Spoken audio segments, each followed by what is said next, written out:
migas saat ini lebih buruk akan di mana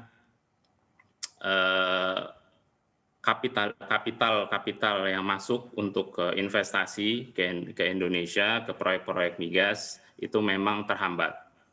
Ya, karena perusahaan-perusahaan migas di dunia juga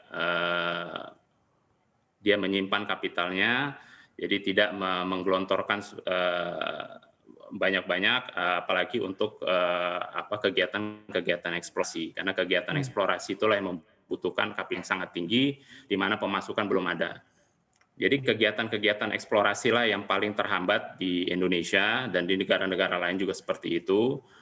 Dan memang keputusan perusahaan-perusahaan migas adalah memaintain produksi, karena mereka memang tetap membutuhkan pemasukannya. Nah, kondisi saat ini dengan COVID-19 yang saat ini masih juga belum selesai krisisnya, itu adalah di PSBB-nya juga. Yeah. Jadi restriction traveling, ya, terus juga di satu site itu tidak boleh banyak orang, itu menghambat kegiatan-kegiatan operasi-operasi pembangunan infrastruktur dan lain sebagainya.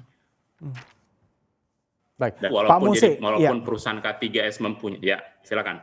Kegiatan eksplorasi sepertinya belum akan seagresif atau seekspansif sebelum masa pandemi. Tapi 2021 ini apa sudah Anda petakan dari Asper Migas? Kita mulai dari yang positif kemudian yang negatif, Pak. Kira-kira dari negatifnya, sentimen negatif yang akan menjadi penekan lanjutan apa?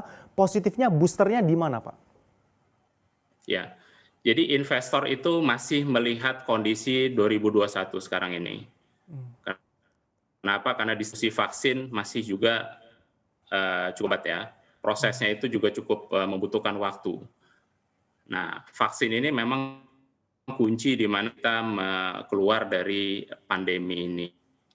Jadi investor-investor itu masih ingin melihat kondisinya seperti apa. Di Indonesia itu bisa aja distribusi vaksin bisa setahun lebih untuk bisa keseluruhan populasi kita ya. Nah, itu yang investor lihat dulu, karena percuma mereka investasi ke sesuatu, ternyata kondisi pasar dan kondisi di lapangan juga tidak memungkinkan. Ya.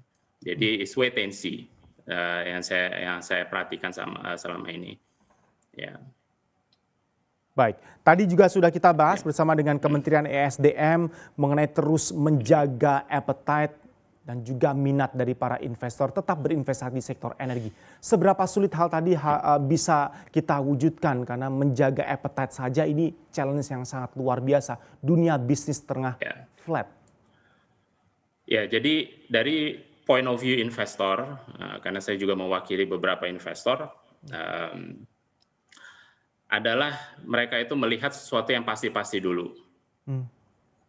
Jadi perkembangan infrastruktur di downstream itu akan lebih menarik bagi investor dibandingkan hulu, karena hulu itu ada faktor resiko yang sangat tinggi. Ya, nah ini sebenarnya kita bisa manfaatkan, kita dorong di mana bangunan infrastruktur yang berhubungan dengan migas, bangunan industri downstreamnya, kayak misalkan kilang minyak, itu bisa kita push. Ya, sedangkan kalau dari sisi hulu sangat susah. Kenapa? Karena ada faktor resiko tadi, dan tadi yang saya sampaikan tensi. Ya, resiko sangat tinggi, kapital di depan itu sangat tinggi, jadi lapangan-lapangan yang masih eksplorasi itu mereka pasti masih akan hold dulu ya.